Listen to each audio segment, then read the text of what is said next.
America అధ్యక్షుడు Donald Trump ప్రజలకు ఇచ్చిన హామీని అమల్లోకి తెచ్చారు. దాంతో అగ్రరాజ్యం అక్రమ వలసదారులను జల్లెడపడుతుంది.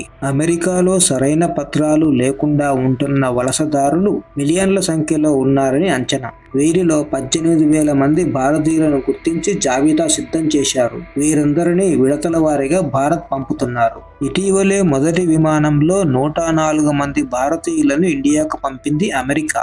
119 మందితో మరో విమానం ఈ రోజు రాత్రి 11 గంటలకు ల్యాండ్ కాబోతుంది. వీరిలో 67 మంది పంజాబ్ రాష్ట్రానికి చెందిన వారు కాగా 33 మంది హర్యానా, 8 మంది గుజరాత్, 3 ఉత్తరప్రదేశ్కు చెందిన వారు కాగా గోవా, మహారాష్ట్ర, రాజస్థాన్ రాష్ట్రాలకు చెందిన వారు 2 చొప్పున, హిమాచల్ ప్రదేశ్, జమ్మూ కాశ్మీర్ రాష్ట్రాలకు చెందిన వారు 1 చొప్పున ఉన్నారు. మూడో దఫాగా ఫిబ్రవరి 16న మరో విమానం రానున్నట్లు సమాచారం. అక్రమ వలసదారుల విమానం గుజరాత్, హర్యానా, ఢిల్లీలో కాకుండా పంజాబ్లోని అమృత్సర్లోనే ఎందుకు ల్యాండ్ అవుతుందని ఆమ్ ఆద్మీ పార్టీ మంత్రి హర్పాల్ సింగ్ ప్రశ్నించారు. పంజాబ్కు చెడ్డ పేరు తేవాలని కేంద్రం కుట్ర పన్నుతోందని ఆయన ఆరోపించారు. ఇటు పంజాబ్ ప్రభుత్వం మానవ అక్రమ రవాణాపై దర్యాప్తునకు సిట్ ఏర్పాటు చేసింది. ఇప్పటి వరకు 10 అక్రమ వలస ముఠాలపై కేసులు కూడా నమోదు అయ్యాయి.